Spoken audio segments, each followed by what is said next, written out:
The film opens in a sterile interrogation room. Seated calmly across the table is Benjamin, a young hacker with tired eyes and an unreadable expression. He's not under arrest. He came here of his own free will, offering the police something they've been chasing for years: the location of a notorious hacker group with deep ties to the Russian cyber mafia. But he has one condition. He'll only speak with one person: cybercrime specialist Hanna Lindberg. When Hanna enters the room, she cuts right to the chase. Why surrender, and why me? Benjamin begins his story. He describes a childhood spent in the shadows, an invisible kid, friendless, quiet, always dreaming of something more, a superpower, a way to be seen. Like the heroes in comic books, he wanted to matter. His family life was fragmented: a father who vanished before he was born, a mother who died too soon. Raised by his grandmother, Benjamin clung to the few pieces of history he had: a faded photo, a handful of Soviet bullet casings. He believes his father died on the Eastern Front in World War II. Whether that's true or fantasy, even he's not sure anymore. Hanna interrupts, her tone sharp. "I'm not here to hear about your childhood trauma. Get to the point." In response, he shows a magic trick, hinting that every detail is important in this story. After all, hackers are like magicians. Both mislead people. Having become interested in programming at the age of 14, he quickly realized that hacking into other people's programs was something he, a common loser, was really good at. In the darknet, the dark side of the internet, which he imagines as a subway car where everyone wears a mask, Benjamin became known as Who Am I?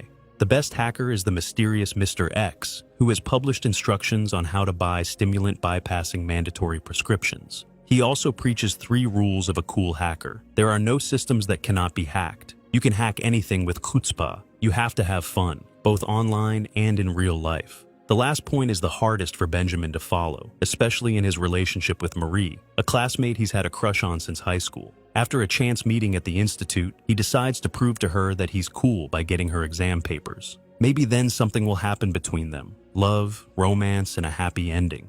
For the sake of his beloved, the digital knight dares to do a feat. He steals the keys to the server room to connect to the system, but he is caught by a security guard at the entrance. For his first offense, Benjamin is sentenced to community service. He wanders the streets with a plastic bag, picking up trash. While on vacation, Benjamin meets Max. He tells him that it's not life that's unfair, but he himself is a complete zero. Benjamin admits that he hacked into the Institute's server. From the questions Max asks, it becomes clear that he is deeply into the subject. This brings the two offenders closer together. Max gives Benjamin an invitation to a cool party. Keeping the third rule in mind, the hacker goes to have fun. A bunch of young people are drinking alcohol and having fun, all of which is alien and unnecessary to him. He goes upstairs with Max to the other hackers, programmer Stefan and engineer Paul. To complete the team, they need a code specialist, and Benjamin is it. To prove his worth, the newcomer hacks into a power plant and turns off the lights in the entire neighborhood. When the police arrive to investigate a noise complaint, the team runs away. This does not faze Max at all. He is led by Marie, whom he has recently met again in the parking lot. The hackers scatter in different directions. The girl recalls that they went to the same school. During their next meeting, Max explains how he deceives people using social engineering. To illustrate, he demonstrates how it works. A receipt found in a trash can, impudence, confidence, and the seller gives him 2 donuts. On the way out, Max gives the loot to a homeless man. His real goal is to demonstrate the principles of social engineering to Benjamin. The gang steals a van and drives to the meeting. Stefan and Benjamin go straight in there, as there are no other ways to get in. Thanks to an invitation and a little bit of chutzpah, they get into a private event. Benjamin's task is to connect to a laptop on stage. While his partner mounts a portable projector on the ceiling, the hackers in the van run a video ridiculing Hitler through it. This makes the audience angry. They rush to smash the van, but the cyberbullies manage to escape. The first joint action is a success. Agent Hani does not believe that the interrogator is telling the truth. Benjamin gives her insurance number and facts from her biography, including some intimate medical details. He learned all this from her computer. A certain room becomes the group's headquarters. Inspired by their success, they come up with a name for themselves: CLAY, an acronym for Clowns Cussing the Elite and Laughing Merrily, because all their hacks are for fun and entertainment. The next case takes place on the roof, where they connect to a communication board and, having hacked into the financial exchange, draw an obscene gesture on the price chart. Their success makes them happy. They post videos of the consequences of their innocent pranks online. Soon, the Clay team is even in the news, and the clown mask of the leader has become a symbol. However, Max longs for recognition from Mr. X, but he doesn't even know they exist. Meanwhile, Special Agent Hane begins an investigation into a bank hacking carried out by this group.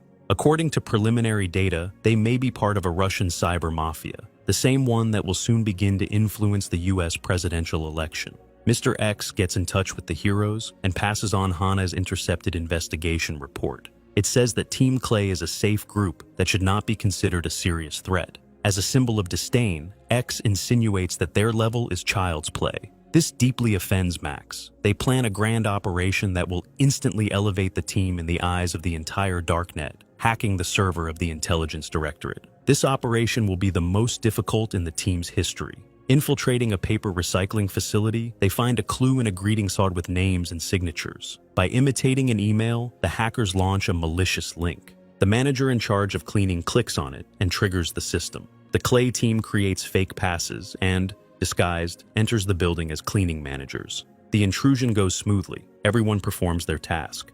Only Benjamin, having connected to the servers, decides at the last moment to go further, to copy data from the server, in addition to an innocent joke. The hackers celebrate their success at the club.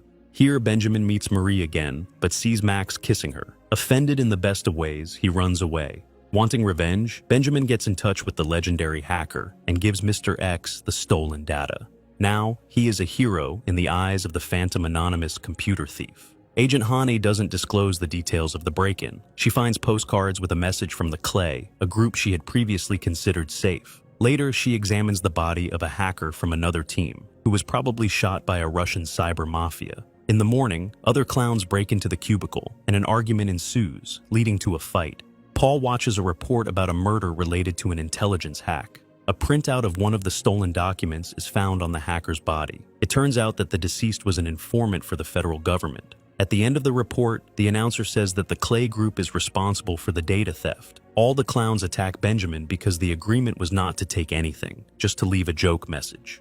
Benjamin admits that he sent the data to Mr. X. The hackers come to the conclusion that Mr. X was the last of the foreign team and got rid of the traitor in his team. Clay decides to find X and turn him into the feds, so they can clear their relatively good name. The team goes online from the library, and the signal is intercepted by Hane's subordinates. When X invites Benjamin to a private chat and sends an arrest team to the address, Mr. X gives Benjamin a task in an attached file. When the hackers see the door being broken into, they run away. Benjamin barely has time to take the flash drive with the file from X. Agent Hane notices a man in a clown mask between the bookcases. She almost catches up to him, but he hides under a table. After that, Hane is removed from the case. During interrogation, Benjamin admits that Mr. X wanted to launch a virus on Europol's servers. Clay's team devises an ingenious plan to track him down and infect him with a double virus. But first they need to gain access to the servers. The gang covers their tracks by burning down Benjamin's house and then heading to the Europol headquarters. They think of ways to get in, but none of them work. An accident helps. Benjamin finds a guest pass, which he uses to enter the office, pretending to have lost his wallet. Inside, he installs a special device to intercept the signal. With its help, he manages to gain access to the servers and transmit it to Mr. X. However, the legendary hacker outsmarts him. He figured out the double virus plan and got to Benjamin himself, revealing not only his location, but also his personal data and a photo. Thugs immediately start hunting for him. The hero manages to escape from them, but when he returns to the hotel, Benjamin finds his friends dead in the room. During the interrogation, the hacker puts 3 empty shell casings in front of the agent. 3 shots, 3 friends. He offers a deal and wants a new identity under the Witness Protection Program, in exchange for his friends and Mr. X. On the darknet, hackers discuss the news that Mr. X has sold out to the feds and ordered the murder of his friends. X himself does not understand what is happening. He tries to find out what's going on. Someone has duplicated his account and is spreading information on his behalf. Only when X takes off his mask does he realize that Benjamin was behind it all. He deceived his idol by figuring out his identity. It turns out that he is a skinny American teenager who hasn't even finished school. He is immediately arrested.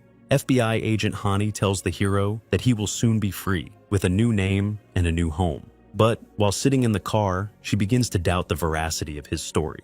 The agent arrives at Benjamin's house. There is no fire, he is safe and sound. Then she talks to Marie, but the girl claims that she hasn't seen the boy from the back of the classroom since school. Suspicions grow. A conversation with the family doctor reveals new facts. He says that Benjamin's mother suffered from multiple personality disorder, and the disease could well have been inherited. But the most interesting thing is that the stimulant he was taking can aggravate the symptoms if a person has a predisposition.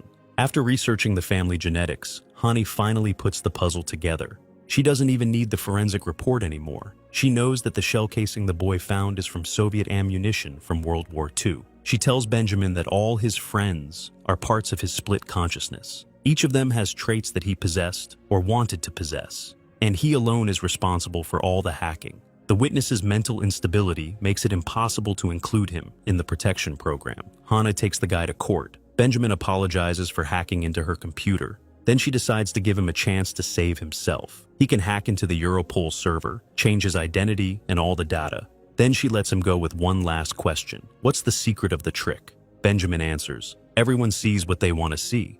Hana follows him with a look, and when he disappears around the corner, a shadow of doubt appears on her face. In the finale, Benjamin stands on the deck of the ship, changed in appearance. Marie comes up to him, followed by Max and the rest of the hackers from the Clay group. The whole story of the split personality turns out to be a ruse, an attempt to convince Agent Hani to give him access to the servers so that Benjamin can get the data he needs. In fact, almost nothing had to be done. A little nervous hysteria, a little acting at the right time on Marie's part, the detective did the rest. It was one of the greatest tricks in the history of social engineering.